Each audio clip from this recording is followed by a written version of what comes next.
So right at the very start, from that very first phone call, you've made a fundamental error. You've handed over all control. We're talking hundreds of thousands of dollars here. We're not talking little tins and tacks. It's one of the biggest investments you'll ever make, yet we hand over full control over to other people.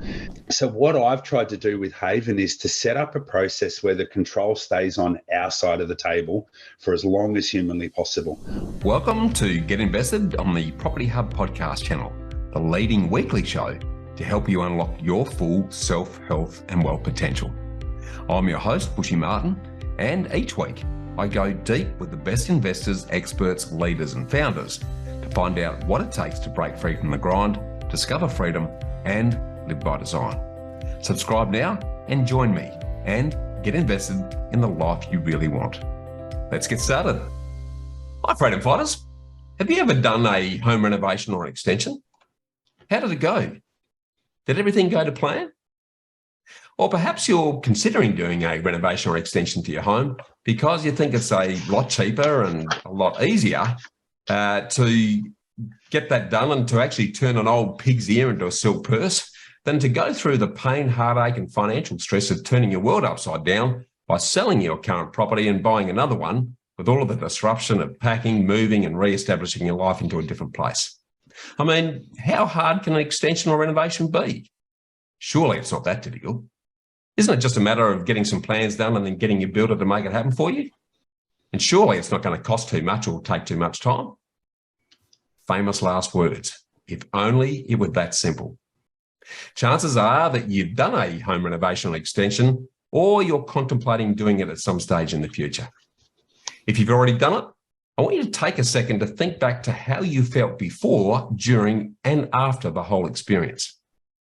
Did you start off all excited and full of ideas and enthusiasm about how the renovation or extension was going to transform your world and convert your old, worn out, out of date, tight and inconvenient home into this light, bright haven with all of the mod cons, where you were just going to love spending all of your time and feeling like you're on holidays 24/7?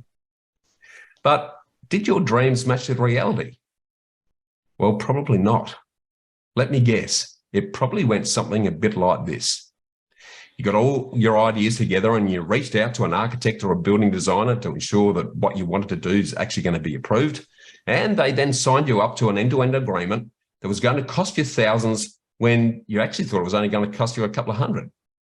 You then gave them your brief and budget and they worked up your design, which you finally agreed on weeks or sometimes months down the track. Then your designer engages engineers to design and certify the structure, and you're another few $1,000s down the hole. Once this is all done, you get a number of builders to quote on the final drawings, only to find a month or so later that there are tens of thousands of dollars over your original budget. So you go back to your designer, who then charges you more to revise and downgrade the design with many unwanted compromises, and months later again, you're still not able to bring it all within your budget. Meanwhile, months have passed and big dollars have been spent without actual work even being done. So much for a quick and cost-effective extension. And when you finally go back and get more builders' quotes, there's some that won't even bother to give you a price. And of those that do, you find it impossible to compare the massive differences in the cost of one with the other, as they've all made big different allowances in relation to their quotes, and they've got different numbers for provisional sums and prime cost allowances, and for all of the finishing items, which is actually, if you hear PC sums or provisional sums mentioned, this is actually construction code for allowing very little for not much that's bound to cost you a lot more. And the quotes and contracts aren't fixed. So every time there's a change or time extension or delay, you end up paying for it with extra money you probably don't even have. And you learn too late that once you've signed a builder up and executed a building contract, the progress payments are often loaded in the early stages of the build, which means they've got very little financial incentive to actually finish the job, and you've got very limited financial negotiation power to get them to do it. So completion can often end up dragging on forever. In the meantime, every time you make a selection, the builder's hand reaches out for more money and the time frame just keeps blowing out.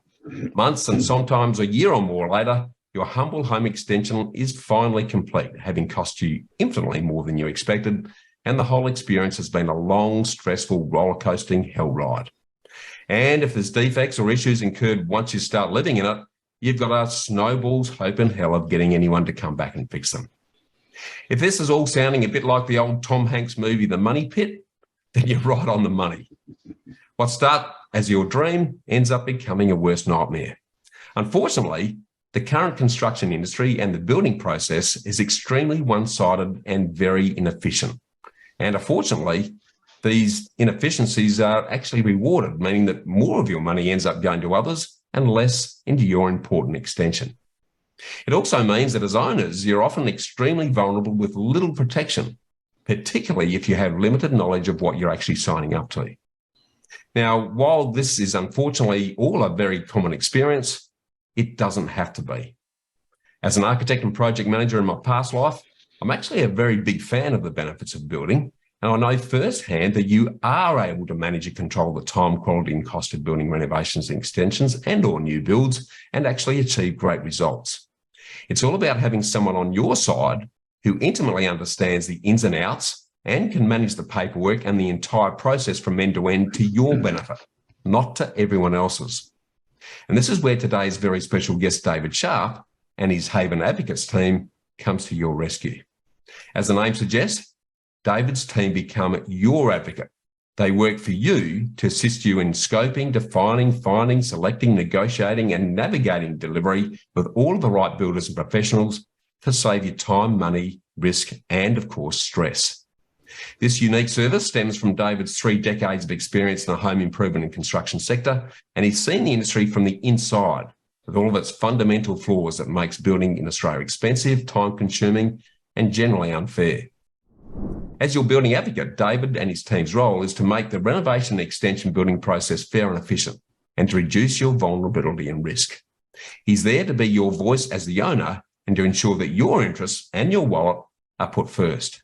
So I'm really looking forward to breaking this down and hearing how David and the Haven Advocates team can save you time and money and headache for your next building extension or renovation. So welcome and let's get invested, David.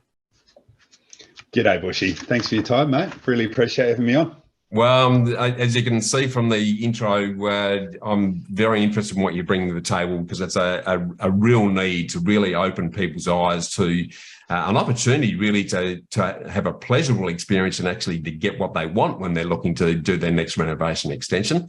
But mate, before we sort of dive into the details of all that, I'd sort of love for you to give us a bit of a rundown on what you do differently and probably more importantly, mate, why you do what you do.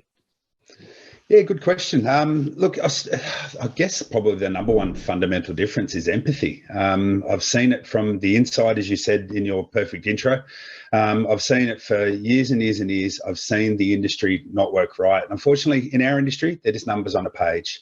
My background has sort of brought me, I suppose, an understanding of the value of money and how darn hard we all have to work to achieve it. Yeah, as I say, unfortunately, that when they're just numbers on a page, I think there's a lack of understanding in our industry of how hard that person has worked for it. An extra 20,000 here, 30,000 there, 50,000 there. Well, that can actually be another 2-3 years that person needs to stay in the workforce. It can be holidays missed out. It can be a change in education for their kids. They're real numbers and they need to be looked after. But unfortunately, in our industry, 10,000, 30,000, it's almost irrelevant. It's just like there are literally budgets given to say, okay, let's get this extra out of it. And it's simply not fair. So that's probably the number one thing that I've sort of brought to the table is an empathy and an understanding of the reality of the money and a real sort of customer focus to say, hang on, this can be different. So that's probably the number one core element that I'm trying to change. And that's probably what I do bring to the table is that, yeah, that strong sense of empathy and an understanding of how hard we each work for that money. Yeah, absolutely. Love it, mate. Well, I'd love for you to sort of take us through your journey because as I mentioned in the intro, you've sort of seen it from both sides. I'd love for you to sort of break down for us, where you've invested your time, energy and money over the years and why, and how this has actually led you to what you're doing now. Yeah, so look, it all started actually very young. I was still at school. I just sort of worked part-time for a floor polishing company. So just in the, after school, I'd go and polish floors. And then my wonderful brother-in-law, who's been in my life and still in my life, my darling sister's husband, was good enough and brave enough, I suppose you could say, to lend me money. So I went to him cap in hand, and he loaned me a huge sum of money at the time of $25,000 for me to go out and get my own machinery. He really took a leap of faith in me. He could see who I was as a young man, and did it. So while I was still at school, I had a couple of men working for me. I would finish school and go and do quotes and go and finish off floors and go and fill holes and punch nails down. And so that really sort of got me going on my journey. It gave me confidence. Now, did I get everything right? Absolutely not. Did I make a truckload of money out of that business? Most definitely not. Did I pay my brother-in-law back? Yes, I did. And we're still best mates to this day. But yeah, so that was really the beginning of my journey. That really got me not only the entrepreneurial spirit, I guess, but it also showed me that, one, how hard you have to work for your money, but also it got me in that industry and started working. So from there, I started to branch out into others. I even worked in, the plantation shutter industry for a little while, and then really sort of found my focus and found my feet within the building industry. Really focusing, I was never the on-site builder, but what I was is I understood the business of building, so running businesses, and I grew fairly quickly within the industry.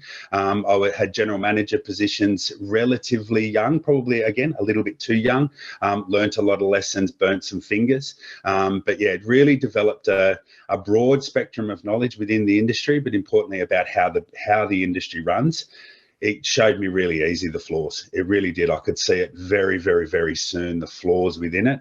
And unfortunately, the angle that everything takes, and it's all about making sure that one side of the table is looked after at the expense of the other. So I could see it for years. I often felt myself as you become a bit of a professional bad guy in these roles. You really do. Your job is to, I don't know, for want of a better expression, not take advantage, but, make the most of your situation at the expense of another's. So, so that was really my growth phase, is just understanding how the business went. It started very young and sort of grew myself into some very senior management positions within some very large building companies. So seeing it on a large scale as well as a minute scale. Yeah, I just want to drill into a couple of things there. You said that you felt you're probably too young for some of the big roles you had. Why do you say that? And then as a flow on from that, you said you started to see the flaws and that there was the angle there that was always about putting your fingers into the payer's purse. Can you sort of expand on both of those a bit for us? Yeah, I suppose from the too young perspective was, probably not having that empathy, not having that own personal experience of life. I think as we all grow as people, we're the sum of all of our experiences. So I probably didn't have the understanding. I was probably a little bit brash. I was a little, probably possibly overconfident, trying to accelerate my life a little bit quickly. Some mistakes were made. And also, I suppose, a lack of experience, just not having a true understanding of what my role was and the importance of my role within those where I was. So, it did take a little bit of time. There was certainly, as I say, we all make mistakes, and there were some mistakes made. I look back now and think, why did I do it like that? I probably should have done it in a slightly different way. I should have slowed down rather than being so, driven and saying, I want to get to the top as quickly as I possibly can. I probably should have sat back and garnered a bit more experience and knowledge, life experience first. There was probably mistakes made there. And I felt, in terms of that, I felt like I was part of the machine. I was actually driving that conversation where, how can we maximize that? I think as you gain life experience, you realize, hang on, there's got to be a more balanced way to do this, a more nuanced approach. I think when you're young, you're brash, you haven't gone through those experiences. So they sort of lend themselves to both. So that's probably, the best way I could say it is that, gaining that life experience first would have probably been a little bit better and maybe better at my role. Certainly as the years went by and I gained that life experience, particularly having children, I think you realise you interact with your staff so much better. The empathy really does come to the fore, and you start to actually realise, hang on, these are people's livelihoods we're dealing with here, guys. We can still make $1, but we can be better corporate citizens while we're doing it. And, there really is that, if you said to me, if you said, Dave, what's the number one flaw in your industry? It's that people, they don't have that understanding. They just don't have that understanding of that this is people's livelihoods. This is the extra years in the workforce that they don't necessarily have to have. Let's make the process efficient and fair, and then it works. But I say it takes life experience to actually work that out. Yeah, spot on. So I'd love to sort of understand the bridge to, being a general manager or in similar roles on the construction side of the game, to then flipping the wheel to now becoming the owner's advocate through Haven. Because talk to us through how that came about. Yeah, well, I suppose, as I said, you become a bit of a professional bad guy. I went through I'll be completely upfront with you and all your listeners. I went through a marriage breakup, and I think that just sort of changes your focus a little bit. I was doing the 70 hours a week, working my absolute butt off for what, and you actually ask yourself that. So I just made that decision as part of the life change that I wanted to make in terms of my own personal growth and development, that I wanted to change it. And I wanted to I could see that need. And I thought, you know what, this is my opportunity to take what I had, the experience that I had, to say, okay, I'm actually going to flip the script here. I'm going to be a changer rather than being in that machine, and actually say, hang on, there is a way we could do it. Believe me, I was getting a lot of doubt from the industry. This will never work. Why are you doing this? You're leaving a high paid job. Why are you doing this? You're crazy. But I thought, you know what? This is the time in my life where I'm actually going to try and make a change to our industry to make it work for everybody. It's about making the entire industry function better from top to bottom. So yes, it's at the benefit of the homeowners, but it also works better for builders, architects, and designers as well. It's not just about the homeowner. Yes, that's my core focus, and that's who I'm employed by, is the homeowner. But my job is to make the entire process more efficient. And as I say, it was my opportunity to sort of step out of that grind, being in the machine, to say, okay, there has to be a better way. There really has to be a better way. And, I took it upon myself to say, look, this is how I'm going to do it. I could see clear as the nose on my face what was wrong and where it needed to go.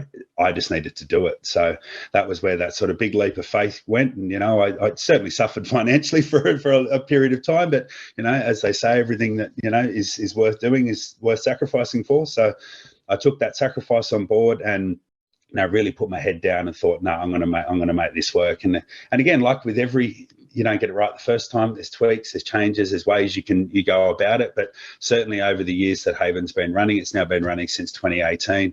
I've been able to sort of really make that process really refined to the point where people within the industry are now coming back to me saying, thank goodness you did this, Dave. This is actually really needed. So, all things considered, it was well worth that sacrifice and that leap, just to, as I say, step myself out of that, in that grind, 70 hours a week, being the bad guy, to now being the, and it's also about me also being around for my two young daughters. I'm a single dad. I'm full-time with my children. I have them 100% of the time due to various reasons. But to give myself, from a personal perspective, give myself that flexibility so I can work from a home rather than being out of the home, 70 hours a week. I'm now at home a lot of the time. Yeah, I've got to tell them to go downstairs and be quiet and things like that. But, I'm at least here. Nothing gives me more joy than going and picking them up from school, being able to be, there when they've got their music lessons and things like that, and being able to be there for the performances and the sports events and things like that. So from a personal perspective, it was a great choice. And an industry perspective, I think it's definitely, been proven to be the right thing to do. Yeah, I love it. So is the divorce been the sort of the tipping point and your most challenging event in your life that's brought about those changes, or are there other things there that are worth talking about as well? Yeah, look, I certainly wanted to do it prior to that. I knew, that it needed to happen, and I knew I wanted to do it. That was certainly the catalyst to say, now's the time to do it, certainly. So yes, it was rather than being the reason, I suppose it was as much of an opportunity. It returned my, as with many divorces, you have to sell property. So it turned it into a cash settlement. I wanted to move I was in Melbourne at the time, wanted to move back to Sydney for the benefit of my children. Be closer to other family and the like. So that made sense. I didn't have then the money to say, okay, I can jump straight back into the property market in Sydney, as obviously assets get diluted. So that was, so yes, it wasn't the reason, but it was the catalyst in terms of the timing. I suppose, and my mum is a big driver of who I am as a person. She's a migrant, single mother, worked her absolute butt off, did the 2 jobs, did everything to provide for me and my sister. So if anything, that's probably the life experience that has given me that empathy that we talk about, that drive, that want for better, that understanding of the value of money, seeing how hard mum had to work. She was a secretary for the local council, and then she would go work, waitressing at night, and she would, she was a kitchen hand for a period of times just to put enough money on the table for me and my sister. She also, one of the life lessons she gave to me early on when, young teenagers, you're going off the rails, and part of why I started my business so early is she said, if, you're never going to be on the dole, son. You're never going to do it. I didn't do it. I never put my hand out. I always worked my tail off, and you're always going to do the same. So, the timing was driven by the divorce, but I suppose the life lessons that I got from my mum were probably the main reason why I am where I am now in terms of who I am as a man, but also who I am in terms of my business life and the ability to sort of empathize with the people that I work with, that customer focus, because I do truly understand the value of money and how darn hard we all have to work for it. Yeah, I love it, mate. I'd love for you to sort of give us a few thoughts on, in addition to investing in your career, which you're obviously very ambitious and wanting to climb the tree, which, many young blokes do exactly the same. Outside of the work environment, were you investing in anything else? And, I'm talking here property, shares, equities, you name it. I'd love for you to sort of talk to us about, what you invested in, when and why. And what's been your investment strategy, and then we'll flip into talking about what the future looks like and where to from here. But just from your investment journey so far, what does that look like? Yeah, so look, early on it was all about getting that primary home somewhere for my now ex-wife and I to live. That was it. So it was scrimp and save and save and save. I wasn't an active investor as early on. I really wasn't. It was certainly later on in life that, look, I've developed a real passion for precious metals. That's always been understanding that, and some of the books that I've read have really led me to that, and sort of had that understanding between the difference between money and currency. That's always been a big part of my sort of thinking. I believe it's a hard asset. It was, particularly after divorce, it was a hard asset I could get into without needing the $1 million to buy a 1-bedroom unit in Sydney.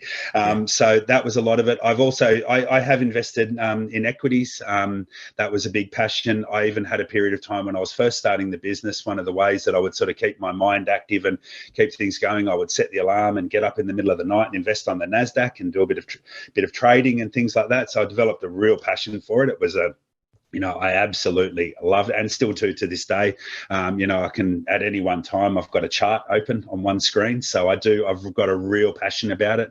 Made some good choices and bad choices, as we all have. You certainly don't get them all right in that aspect. But that's always been a big part of it. But my investment has been So I invest quite heavily in miners. So I like mining stocks. But everything. So look, I made the mistake of selling Afterpay shares at $8, and they went to $120 because I was worried about the Royal Commission and things like that. So, so there's been many branches, but yes, definitely equities, precious metals.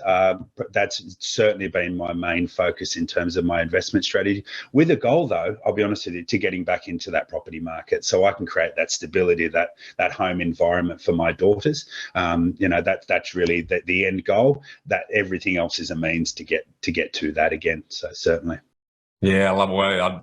Very similarly, mate. I shared with you in the green room. I had a car crash of a divorce when I was 33, and like you, I just didn't have anything left. It was ground zero for me at that stage, and I actually day traded I did CFDs at that stage to actually get enough deposit to get into property, because I just didn't have the wherewithal to do anything else at that point in time. So it makes absolutely perfect sense. I'd like to sort of jump into the future a bit now and get you to paint us a picture of what your ideal life does look like, and what's your investment strategy moving forward in terms of what you'll invest in, why, to achieve whatever that life vision is and the ideal lifestyle that you've got in mind. Yeah, absolutely. Look, there's very clear goals in terms of what I need in terms of, deposits. I'm getting there, working my way forward. Again, keeping that sort of share portfolio open and just chipping away slowly. Obviously, the core element of my business is also, obviously we all do it for a reason. To try and build that equity back, so I can, as I say, get back into that property market. I want my two young daughters to have that stable home. I really do. I don't want to be moving around. I don't want that vulnerability. So that really is the core goal. Then from there moving forward would be to, then to hopefully be able to use that equity to go into property investment further. I'm a strong believer in property investment. I really am. Everything else I believe for me, how I see it personally, is a means to getting to that. I very much am a believer in hard assets.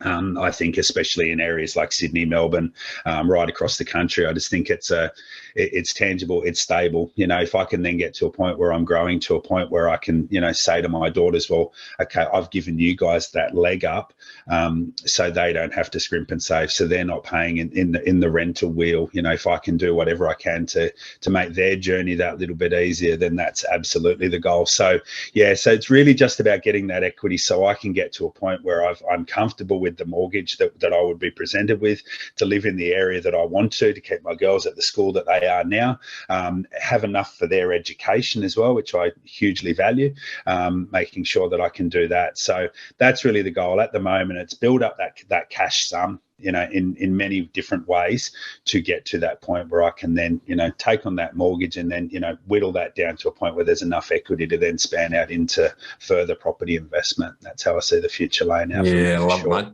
Love it. So if you were to sort of define your version of sustainable success, what's it look like for you? Look, it's largely about freedom. It really is about that freedom to make sure I've got that time. And I keep harping back to my daughters, but that's why we all do it. So I can maintain that time. That's what I see as sustainable success. So I'm doing something that I love, and I genuinely love what I do. I really do. I wake up every day knowing that I'm achieving for my clients. I put my head on the pillow every night knowing that they are better off with me in their lives than without. Yeah. So that's definitely what I see as sustainable success, maintaining a business that I truly enjoy, that I'm very passionate about, but also having that flexibility and time with my girls. So I'm not an absent father that, so many of us are forced to be.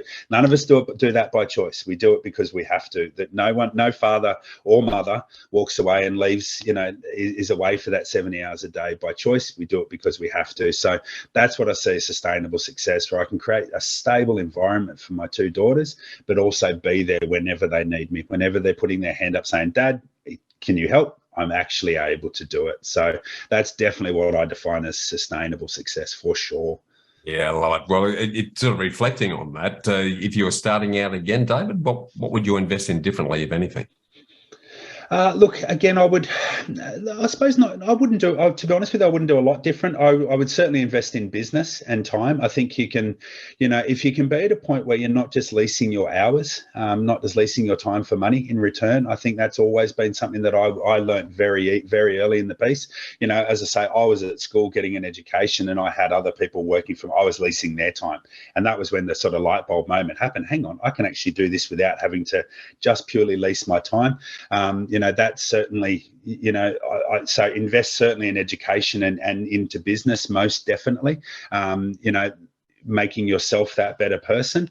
In terms of, an investment strategy, as I say, as I said, I'm a strong believer in property. So find that means to get into that property market. So I probably would have jumped into the property market a little bit sooner. We can always look back and think, wow, how cheap was it then? Oh my goodness. But, so I would certainly try to, and that's certainly the education I'm trying to give my girls is, let's do what we can to try and get you onto that ladder as soon as possible, because as much as we see property going like this, and you can hear all the doom and gloom stories, this overvalued market, whatever it is, we all know the direction it heads, and it's just that stability. It's a core place, it's roots in the ground. So that's certainly what I would do differently. I'd probably try and get in a bit sooner. That would be my goal. I probably did leave it a bit too long. So, yeah. Yeah, it's never too late to start, but always too late to wait, mate. I always say that. But good point. I like that. Yeah, if you look back on what you've invested in over the years, I'm not talking about equity, shares, property. I'm just talking about generally. Yep. What's been your best and worst investment, and what have you learned from each of those? Look, I did do very well in terms of my property when I bought the home, did the thing, hang on till 10 years, double it. That certainly works. So that's definitely it. Definitely my best investment is into myself. And I think if there's one thing that I could, would pass on to anybody is invest in yourself first and foremost, so you can then grow. That's sustainable. That is long term. You can, there's bad equities that I bought. There's good equities that I bought. There's some that, buy a share for 4 cents, it turns into $4. You think you're the greatest thing on earth. You think you're a master. But still the greatest investment is in your time, in your own education. Now that's not necessarily, I didn't go to university. I worked and worked and worked. I worked my way up due to my experience. That's how I did it, and by my drive. That was what got me through. So I think certainly investing in yourself is the absolute number one strategy. I think, everything else will take care of itself. If you invest in yourself, that creates that freedom, that time to then keep the eyes up and actually look around and see what's there. If you're just in focusing on other things and you're focusing on a particular arbitrary number to say, I've got to get to this, you'll actually lose focus of what's important, Yeah, extremely well said, mate. I want to sort of segue now into the topic that's closest to your heart, and the thing that's really starting to shake up and wake up people to how the construction side of the game should be done for everyone's benefit. And that's to talk about Haven Advocates. I want to sort of set the scene for that, though, by getting you to sort of unpack what common mistakes and traps you see homeowners making when it comes to renovating or extending their homes. Yeah, look, I don't even know if I'd put it as mistakes. There's little option. There really is. There's only very sort of limited pathways that can go. I think you probably see the sign in behind me. It's where do you start? That's the biggest mistake. People actually make the mistake when they start. They don't know where to go. And I ask that question of, where do you go? What do you do? Who do you actually start with? You got the choice. Do you go to a builder at the start? So our industry is full of full service builders, and they have a place. They're great.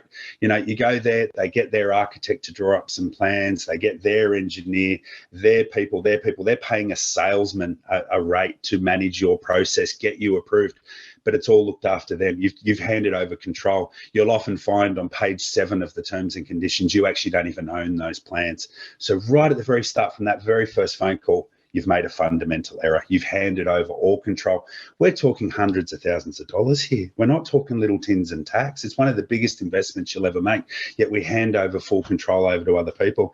The other mistake that people make is they do the right thing. They go talk to an architect. Architects have very little, they're great, they're fantastic at what they do, but they have very little understanding of cost, as I'm sure you know as well as anybody. You can say what you like about architects, mate. It's okay. I used to be one. I'm not attached to that anymore. Yes. So go for broke. So they're either numbers on a page or lines on a page, and that's really all it is. Again, they often have very little understanding of actually what things actually cost to build, what's actually important. And, I've seen it 1,000 times where once you've seen $1 million design, when you've only got $600,000, you all of a sudden see a $600,000 design. It's awful. You don't like it. You don't want it. You don't want anything to do with it. You've seen the light. You've seen it now. So, that's probably the mistake is you're actually often committing, particularly with the first option, when you go to the full service builder route, you're committing to who you're going to buy off before you know how much it's going to cost. Now, that's a very vulnerable position. I think I said to you earlier, you wouldn't buy a fridge like that. You wouldn't go to Harvey Norman and say, all right, this is the fridge I want. And then they say, okay, take it home for 6 months, use it. You can't bring it back, but then we'll ring you in 6 months and tell you how much it's going to cost. They can tell you whatever it is, and we're talking a fridge. We wouldn't do it that way, but yet for some reason with building, we're actually expected to do that. We jump in, we commit, then way down the pipe, $30,000, $40,000, $50,000 into the process, we then find out what it's going to cost. It's all too late then. Those plans are unique. They can't just be shifted.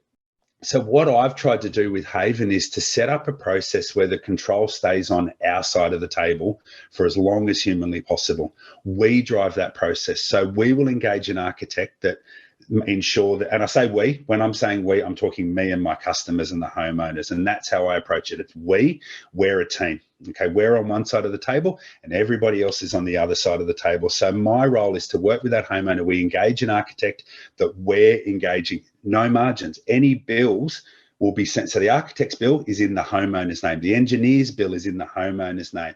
So we start that process slowly. So we start with initial conceptual designs. We'll start that process. Then as early in the piece as possible, I'll put a cost, I'll engage a QS and we'll actually cost those plans really, really early. At concept stage, those plans are cheap and easy to manipulate. You've only spent maybe $3,000 or $4,000 getting to that point, right? You go, you know what, Dave, I really like them, but let's see how much it really, really costs.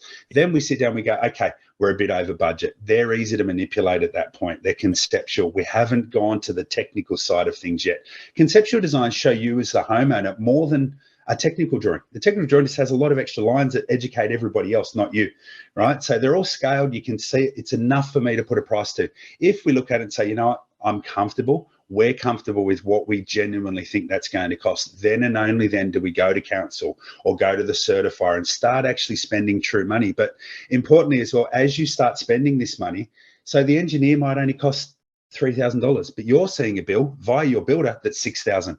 You don't know that the engineer only costs $3,000.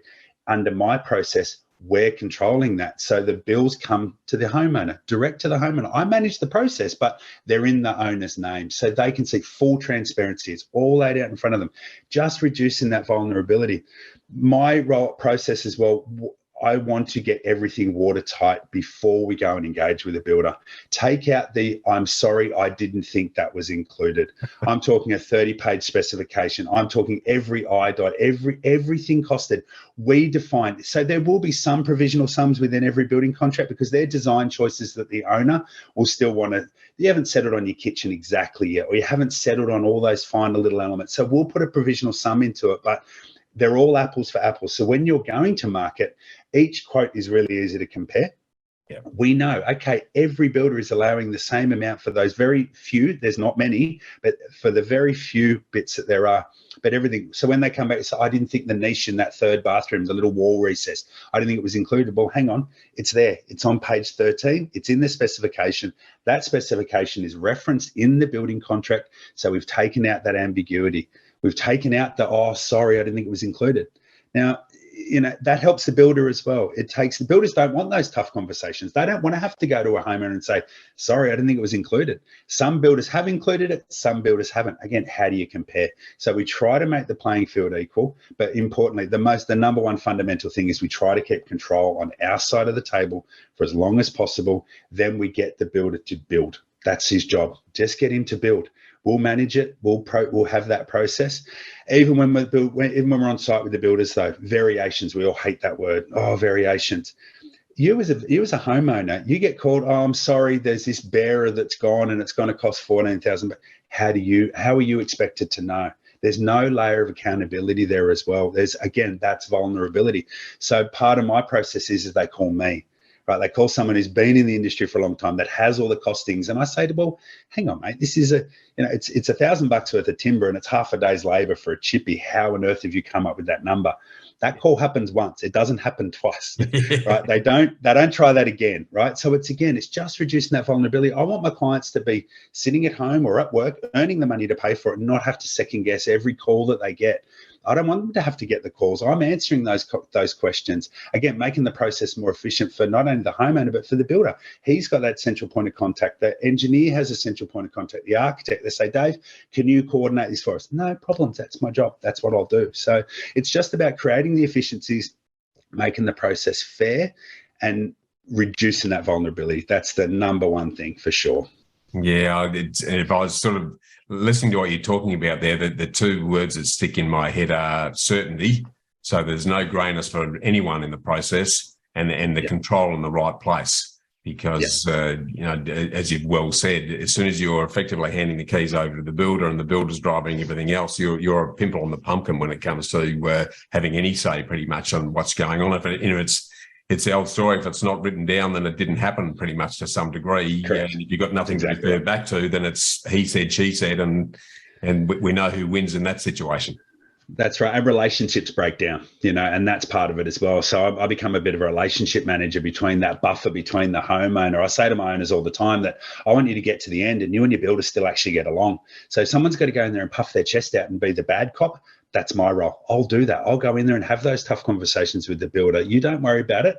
I don't expect you to go up there and be baffled with bull dust. I can actually go there and step forward and say, from a position of authority, with the want of better expression, I can actually go there and say, okay, no, this is how it needs to be, and this is why. And then you have the conversations. But look, to be fair, I've never had a builder not come back and ask me for more work. They want my work as well. They actually go, you know what, Dave, you make I probably didn't make as much money. I probably was, a little bit more accountable, but they enjoy the process. They appreciate the certainty, the lack of ambiguity as well, the lack of those tough conversations.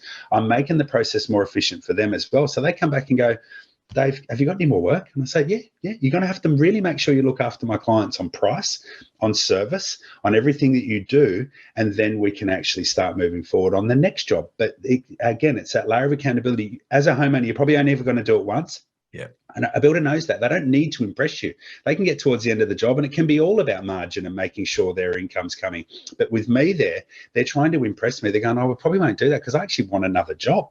I want to get another bit of work out of him. So, and just to disclose, I take no commissions off any builders, any architects, any engineers.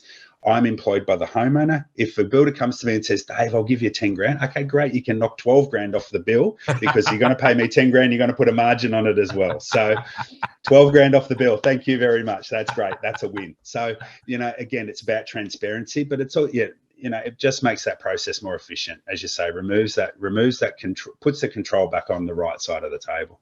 Yeah, and that certainty is there for both sides to see. That's the key, sort of removing grayness from the whole equation. It sort of sounds a little bit like, if I'm trying to put this in a format that people could get their heads around, it almost sounds like you're the orchestra. You help the owner write the symphony, and then you introduce the right instrument at the right time, and then not only coordinate their input, but control their input and make sure that what they're doing is actually in the best interest of the owner. Exactly right. So exactly right. Yeah. No, it sounds perfect, mate.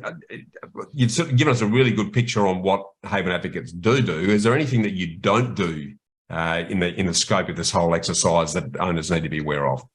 Look, from the owner's perspective, look, as I say, I'm not the builder, so I'm not the guy that's going to be sitting there pointing at their carpenter to say, go and do this. We ensure that we get the right builders in place to do that day-to-day construction management. But from the homeowner's perspective, I really do drive the bus. I genuinely do. They genuinely can sit back and just know their interests are being looked after, and that dollars are trying to be saved at every point in time that we can. Those efficiencies are created. So from the homeowner's perspective, I'm an arm of them. So I do everything that they require from me to do that. So even down to if the unthinkable happens and we need legal representation, I can manage that side of things. I can coordinate with council, certifiers, everybody throughout the process. So aside from doing the actual building, from the homeowner's perspective, I genuinely do take care of everything. They've just got to go to work to pay the bills. That's what they've got to do. They're going to pay for it. That's the one thing I can't do. That's again, it allows them just to focus on that. It's, as I said earlier, we all work bloody hard for our money. So just making sure that most of that money is actually going into that nice kitchen, into those better quality windows, into that flooring, whatever it should be, that it's not being thrown up against the wall on things that they'll never see. One of the great examples I give was a project I was working on in Ashfield, and there was 2 street accesses. So there was one where the water assets were owned by Sydney Water on one side, water assets were owned by Inner West Council on the other, Inner West Council in Sydney. Yeah. Now, they both have different rules. So there was dual access. So we worked out that if we pumped the water one way, there was a set of rules that were going to cost my client about $35,000 more than if we pumped the other way. Now, Sydney Water wanted us to go that way, but I got the bit between my teeth and I said, no. There's got to be a way we can make this work for the betterment of my clients. Now, it took a lot of phone calls. It took a lot of time, meetings with council, meetings with Sydney Water, working with a water services coordinator, hydraulic engineers and the like, but I got there. I was able to ring my client and say, guess what? We don't need that on-site detention tank, which is a giant concrete underground swimming pool. We didn't need it. So I was able to say to them, look, I saved you 35 grand. Now, it took me time.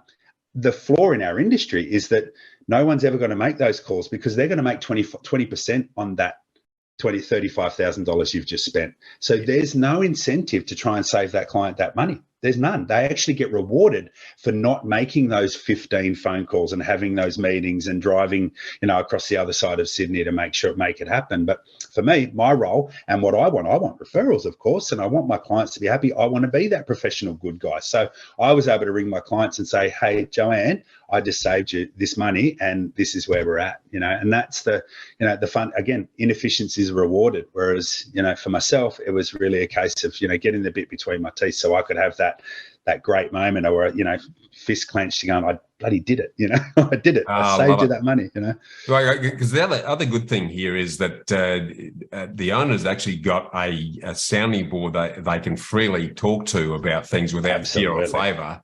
And I guess as well, David, if the owner's got false expectations as well, you can quietly qualify them and get their head in the right place. Definitely.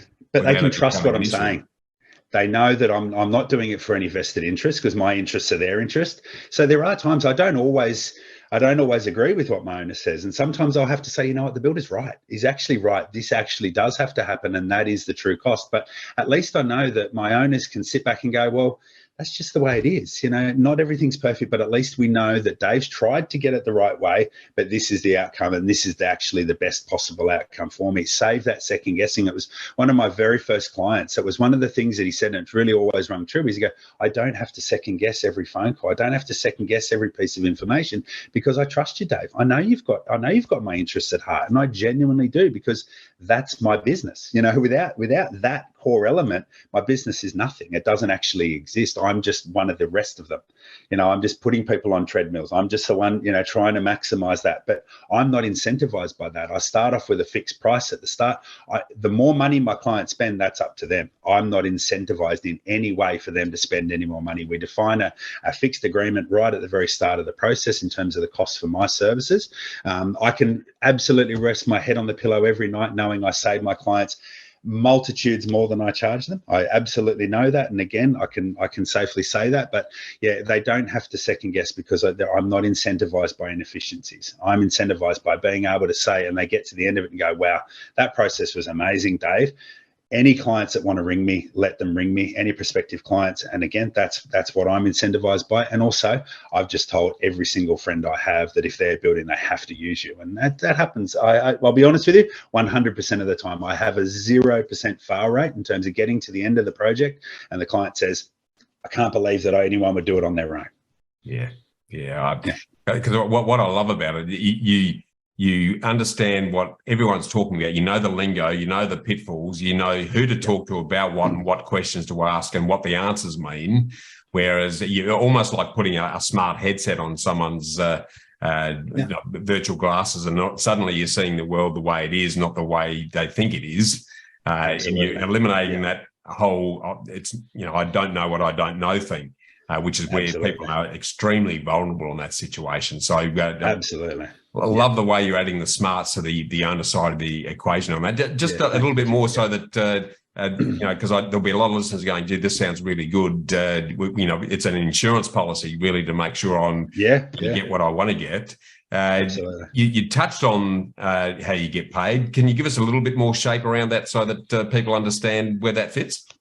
Yeah, so I work off essentially a percentage of my clients' budgets. So we define that, and again, it makes me accountable to a budget. So again, unlike everybody else, that 600 grand turns into $1 million, and each job is different based on workload, where the client's at in terms of their process.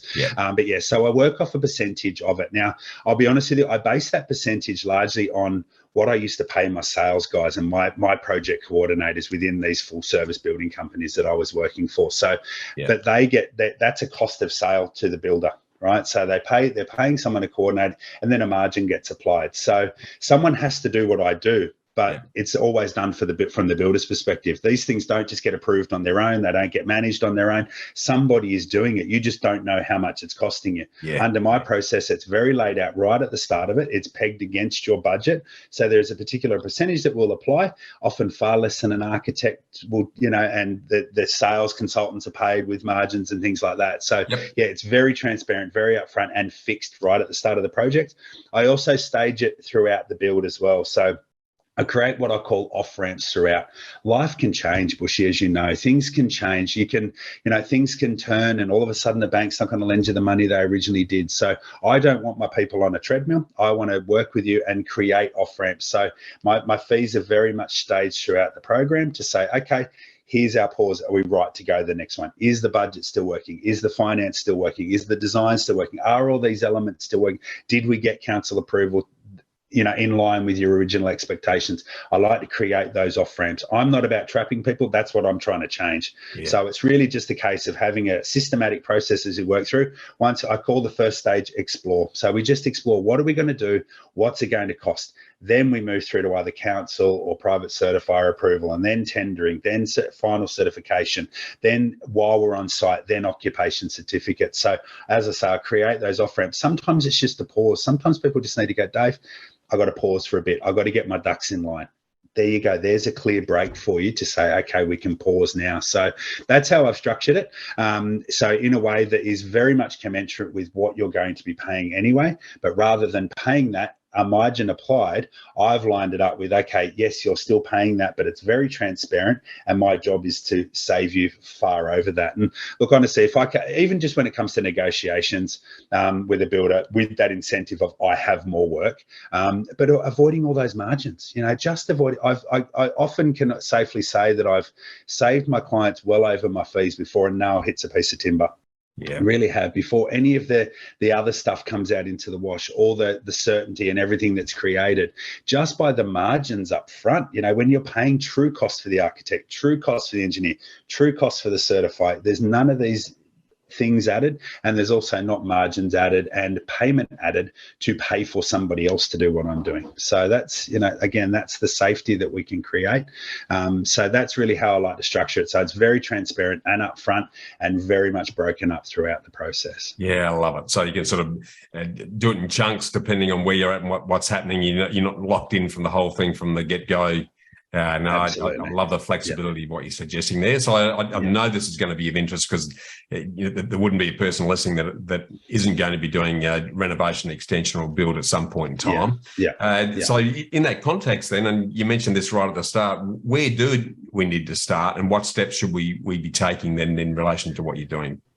Yeah, look, the sooner you can contact myself in your journey, the better. The more benefit I can bring, the sooner I'm involved. As I said right at the very start of this conversation, and as the sign says, it's where you start that often sets that journey. So by starting in the wrong spot, you're often trapped very, very, very early in the piece. So that's not to say that I can't aid you further down the pipe. If any of your listeners are further down the pipe, they've done the DA or they're locked in with somebody, that I can still help, but the sooner I'm involved, the better. So I always tell my clients, if at the light bulb moment, that's when we can get. So the process for me really starts with an initial consultation that comes cost free. To have that realistic budget discussion. I'll be honest with you, I probably go about 30% of people I go to see, I say, guys, don't start. Because if that's your budget and that's your brief, there's a gap. We either need more money, which, again, we've all got finite amounts of money, but we also have a finite need. So if you need an extra 3 bedrooms to make your family work, but you've only got X dollars and it's going to cost X plus a lot, don't start. There comes a time where you've got to start spending money. I'd rather say to people, stop, don't invest, don't do it now. I don't want people on that treadmill. Too often you'll get, let's go. Yeah, your budget's that. Full knowledge that it's going to cost you way more, but they just anticipate that you're going to go back to the bank and borrow more money. Those times are changing. That's not so easy now. So start with that conversation early, have a realistic budget discussion. Guess what? This is going to cost you 500K, and I'm just throwing numbers here. This is going to cost 500K for what you're saying. Well, but Dave, I've only got 300. Don't start. There comes a time when you have to start spending money. I'd rather cut you off. Now I'll give you an honest upfront appraisal at the very start. If you say, look, I've got 500, I'm like, I'll be honest, I'll say we're tight. There's going to have to be some real nuance, some real process. We're going to have to really keep our pencil sharp, but I'm comfortable to move forward. And then we can sit down together and say, okay, this is how we're going to go, and this is how we're going to move forward. So yeah, the earlier they can start that conversation, the better.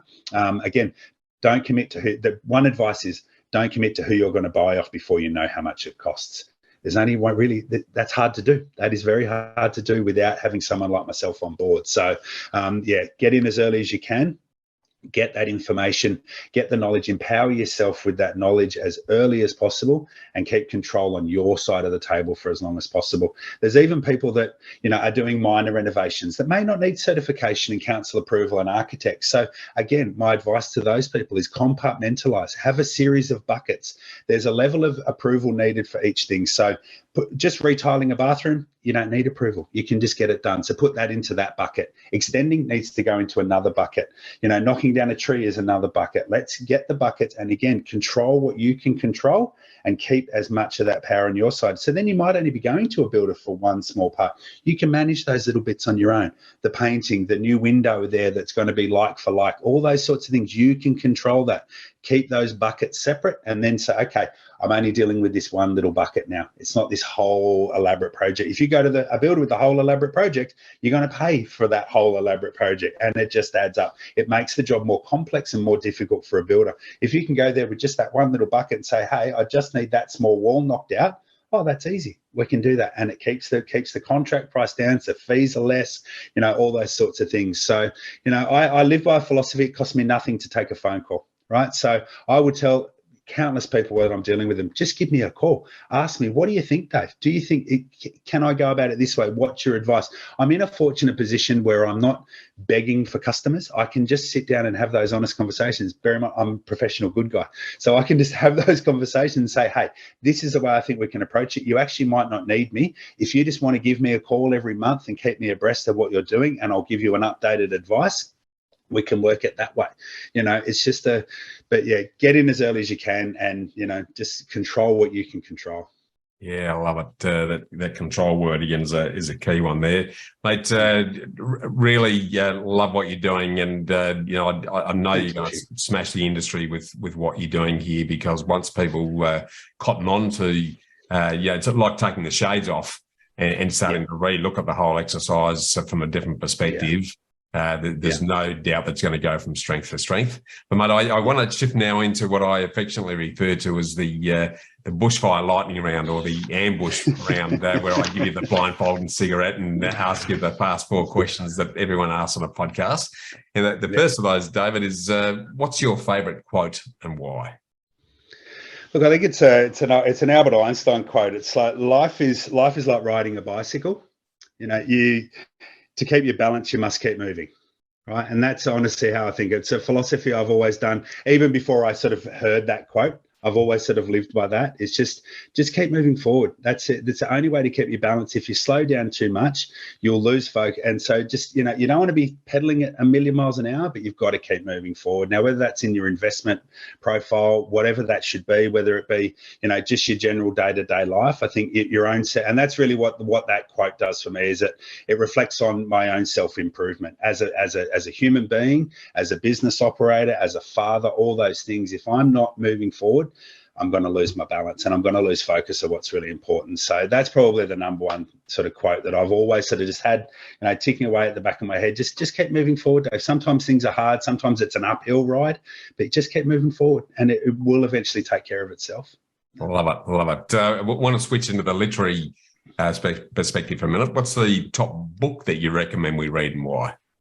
Look, I suppose going back to my investment profile, and I have a genuine love for precious metals. There's a guy, he's some people find him controversial, but a guy by the name of Mike Maloney, who I think has a really great understanding of, you don't have to agree with everything he says, but I think it's that understanding of money versus currency. I think it's something we don't teach financial literacy enough to our children. We don't teach them that we spend decades working for this holy thing called money.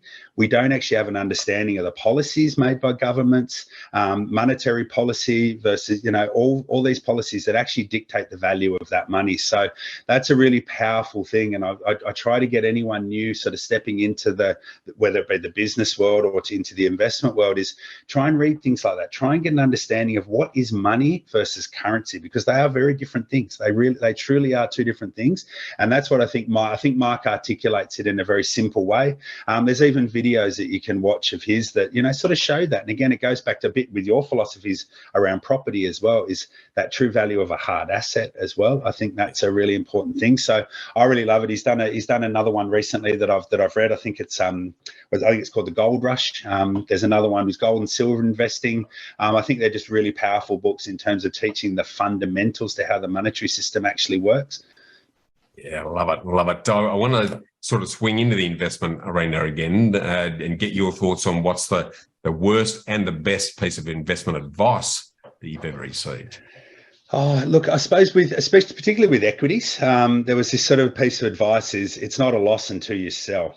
Right. And that was something that okay. So what you do is you tend to hang on to your equities for too long, and it's a leaking ship, and you can see it's going down, down, down, down, down. So, the best bit of advice I've probably learned from equity trading perspective is take the profits, but also minimize your losses. So from that perspective, that's definitely it, without a doubt, is, don't become too wedded to these things. You can fall in love with them and you go, oh, it's all right. It'll come good. But, and that idea that it's not a loss until you sell is utter garbage.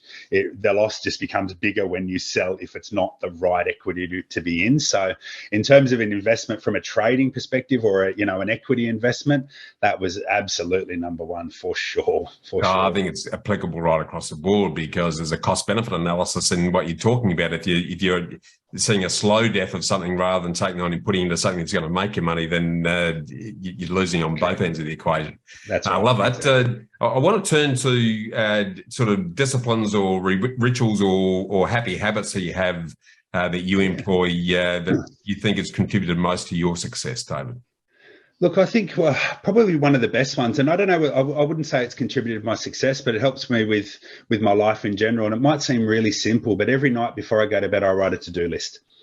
I used to be a terrible sleeper. I would churn and churn and churn. I'd lie awake at night and I'm running these lists through my head. So I have a routine now where I come into my office at, whatever time that should be. And I'll sit down and I'll write a to-do list. It helps me sleep better, but it also helps me start the following day a lot better, a lot clearer. So I find I'm just jumping into my day. And that small change in my daily habit has had an exponential benefit to me in many aspects: my mental health, my sleep patterns, as I say, my ability to kickstart my following day. So that's an advice I give to every young guy that I'm, or young lady that I'm working with, that I say, just try that, give it a try and see what it does for you, because the more you care, the more you think. So if you're actually thinking and you're just running these through, there are people that have that ability just to switch off when they go to bed. I'm not one of those people. I'm not fortunate enough.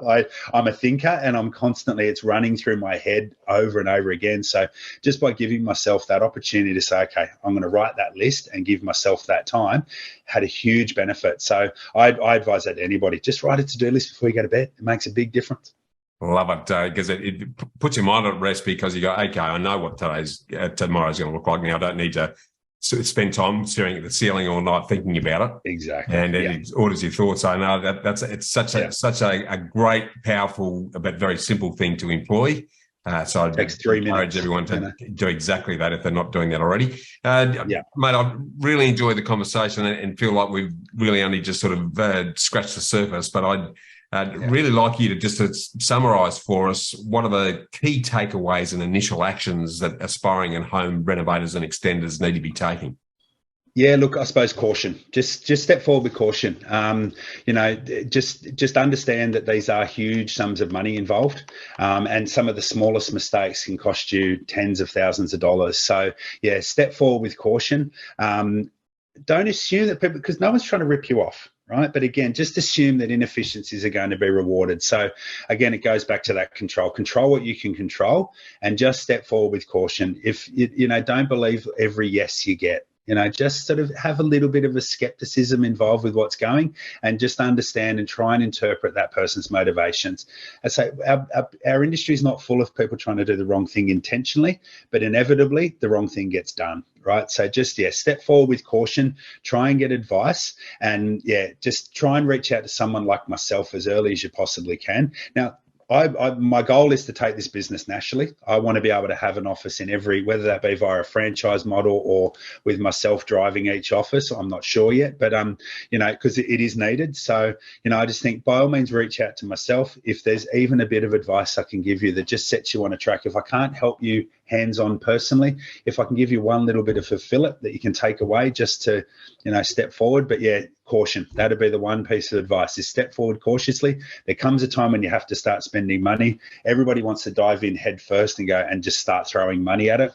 Not always the right way to go about it. So get a true understanding and just get an understanding of what's the true cost, what's my true process, then and only then, and incrementally start to spend as little money up front as you possibly can. Love it. Really good advice there, mate. Look, for those in the audience that have really resonated with your message like I have today, David, how can we find out more and get more involved with you then? Yeah, so look, I have a website, but look, the best way is to contact me via email or via phone. I'm very hands-on, so it's my business is largely driven by myself. So when you do speak to Haven Advocates, you're going to speak to me. That's just how it's going to work. So via phone, I'm happy to give my phone number and my email address now. So it's just david@havenadvocates.com.au. So david@havenadvocates.com.au. That's the best way. There is a contact form. It's like a lot of websites, it's glitchy, it goes all over the place. So I think always the safest bet, just contact me directly via email. My phone number is also on my website at havenadvocates.com.au. So by all means, just get in touch personally. As I said earlier, it costs me nothing to take your phone call. If it's just one little bit of advice I can pass over, then fantastic. That's great. You'll take something away from that conversation.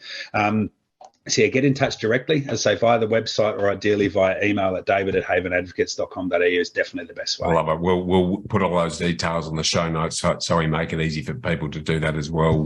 Fantastic, David, and I really appreciate the opportunity to share, mate. I really do, because what I do is needed, and it's as I say, the goal is to take this nationally, because more and more people need to get this benefit, because every single day these mistakes are being made and a lot of money's getting thrown away. And as I said earlier, we all work too darn hard for it, mate. We've got to try and keep it in our side as much as we can.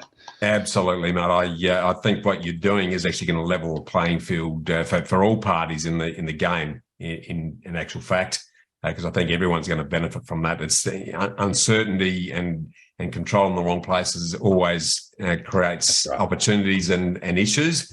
But mate, exactly. I'm really looking forward to keeping the conversation going. So we'll no doubt talk again to talk about other opportunities and issues as they arise down the track. But I really want to thank you for coming on board and sharing that with us today.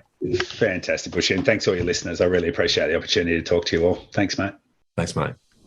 Thanks for tuning in to Getting Invested on the Property Hub podcast channel, your home for property investment insights and inspiration. And don't leave yet until you've taken the next step towards living by design by getting my award-winning book, Get Invested, absolutely free when you sign up at knowhowproperty.com.au or bushymartin.com.au. And finally, make sure you subscribe to Property Hub to get your weekly dose of Get Invested inspiration, along with every episode of Realty Talk, Australia's leading property show for red-hot property investing news and insights, direct from industry leaders and influencers. Remember to always get invested in your knowledge, and I look forward to seeing you next time.